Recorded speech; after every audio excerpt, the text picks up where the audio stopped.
Okay. And Thanks for having me, by the way. no problem. Thank you. How long has the Hendersonville League been in existence? In 1996, 5 or 6 guys got together and threw the ball around, had a little batting practice. That was all they had, so they really couldn't do anything else. Then the next year, 97, they picked up a few more guys, and enough for a team, and they joined the City League. Here we had guys in their 50s, 60s, and 70s playing against the guys in their 20s and 30s. If you go by the win-loss record, it didn't turn out too well, but the guys had fun and they had some real competition. That's what they were after. In 98, they recruited a bunch more, and they had enough for 2 teams, 20 people or so. Mm-hmm. So they skipped the City League and started playing among themselves at Jackson Park, just one team against the other. And it gradually expanded to where it is today. Sometimes we have four teams out there. And how many people are in the league? Mm-hmm. From that modest beginning, the last time I looked, it was almost 90 players. You were talking, what's the age range you were saying? Okay, our minimum is 50, but we don't have many folks trying to get in. Folks under 50 are still working and usually can't get away during the day, so we don't have to turn many people down because they're too young. Right. And it goes all the way up to 83. Wow. Harold Sternfeld is the senior citizen among senior citizens. The guy is just awesome. He lives in Florida in the wintertime, and I think he's playing like 4 days a week down there. That's impressive. Absolutely incredible.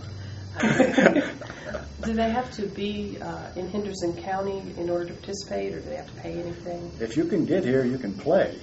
We've got guys coming from Waynesville, Weaverville, Seneca, Tryon, and, of course, a whole ton of folks from Henderson and Transylvania counties.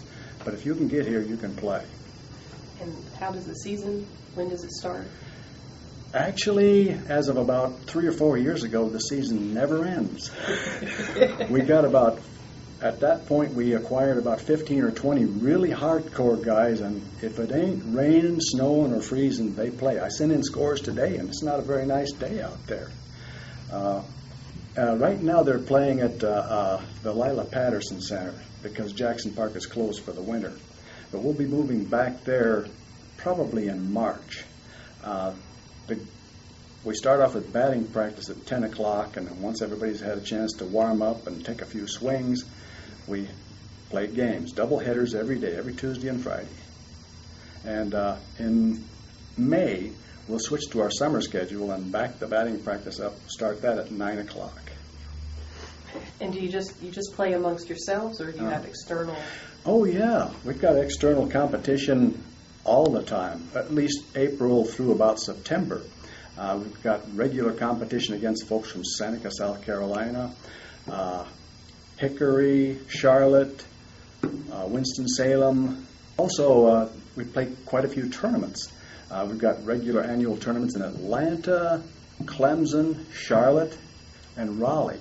Raleigh being the big one. What are some of the sponsors around? Oh, man, am I glad you asked. We've got the best sponsors in the world. Some of these people have been sponsoring us for like 10 years. Mm-hmm.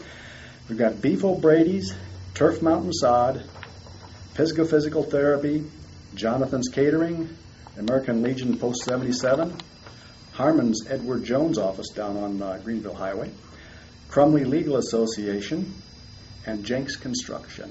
Do the individual players have to bring their own equipment, or do you guys have that supplied? Well, if a new person wanted to come out and give us a shot, they're certainly welcome to do that, and I wouldn't recommend buying a glove just to see if you're going to like it. You can certainly borrow one, for a day or two. If you're going to stick with it, then I'd certainly suggest getting your own glove. Bats, if you want to buy, most of the people have their own bats, but if you want to borrow one, that's perfectly fine too. Some guys are real possessive, but they keep them away where nobody can just pick them up. I would definitely suggest getting some softball or soccer cleats. You can probably get by with sneakers if you're just playing the infield, but you might have a problem staying upright in the outfield. Okay. And any other kind of special rules or requirements? Yeah, we've got a couple of them take into account senior citizens. Everybody, when they hit a ground ball, no matter what league, you're allowed to run through first base. And you're still safe if you come back to the bag, as long as you don't try to make a turn toward the next base. And that's the way we do it at every base. So there's really no reason to slide or try to make a quick stop. That's probably when you're going to get hurt. Also, if there's going to be a collision, it's probably going to be at home plate. So we've got separate plates, one for the catcher and one for the runner. And there the twain shall meet. Okay? The catcher cannot make a tag play at home. Doesn't count. He's got to go to his base. If he gets there before the runner crosses his base, then the runner's out. Whenever we get a new guy in the league, I tell him, I've got these pamphlets written up on how to stretch so you don't hurt yourself when you're batting, throwing, or running. Old muscles don't stretch as well as younger one. It's especially important for us older folks to stretch out and warm up properly so we don't get hurt. Anybody who is looking into joining the league, how would they go about that? All right, you could give me a call. I'm in the phone book. You could go to our website, ljrsoftball.com, or you could go to the Parks Department, and they can put us on to you. Yeah.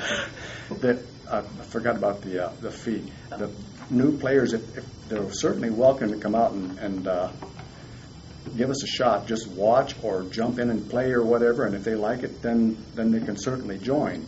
If they join, we'd like them to pay $25, and for that we'll give them a shirt and a hat and 100 or so games a year, which isn't too bad. If anybody is interested in playing softball, they can come join us. They'll think they died and went to heaven. We promise. Thanks a lot, Ed.